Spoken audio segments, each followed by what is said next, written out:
The South girls soccer team got a little bit wet. Well, that's an understatement. Soaked is more like it. And a rainy day matchup against El Segundo, the Lady Spartans tried to win once again this season. Josephine Lee and Spartan coach Brad Gomez fills us in on the details.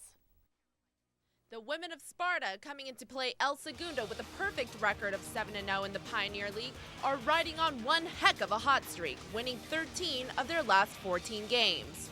South's Lizzie Esquivel gets an opportunity here to score on a direct free kick, but shoots it high over the crossbar.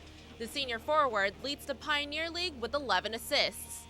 Tori Cooper, a junior forward, is the second in the league behind Lizzie Esquivel with 8 assists. El Segundo gets a chance with the free kick, but shoots it over the crossbar. No score at half. In the second, Lizzie Esquivel battles for the ball, passes it to midfielder Kristen Yorn, who shoots it, but El Segundo keeper is there for the stop.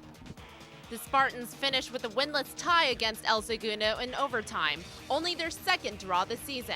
Coach Brad Gomez breaks down the game. It was a good, strong game. The conditions obviously had something to do with it. I thought the first half we came out a little flat. Second half we seemed to pick it up a little bit and had a lot more pressure. And in the overtime, I thought we were going to get a goal, but it didn't happen. El Segundo had a great game. They battled the entire time. So it's unfortunate we got a tie, but it's a tie, and we're still in a good position to win league, and we'll go from there. South currently leads the Pioneer League, but Coach Brad Gomez is not taking the pressure off just yet. Well, we still have 2 games left against Torrance and North. So if we were to lose either one of those games, then El Segundo would have the same record as us. If we lost both of them, then El Segundo could squeak ahead of us because they have Centennial and Lawndale last, which should be 2 easy wins for them. This is South's 8th consecutive shutout of opponents, outscoring them 35-0 in those games. Reporting for the Sports Desk, this is Josephine Lee. Thanks, Josephine, for the story.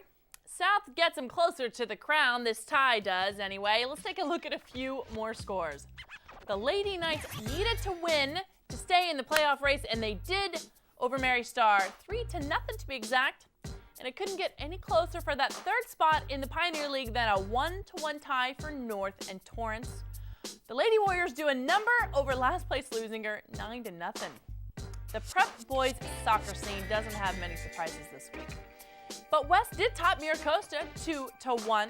The Knights held Bosco Tech with a 1-0 win. Torrance tried, but North dominated in a 4-0 win, and South was stumped by El Segundo's lone goal. That's it for prep soccer, but next week we'll be bringing you highlights from the West versus Palos Verdes game and the North and South boys game. Both of those games are for respective titles. Don't go anywhere because there's more coming at you after the short break.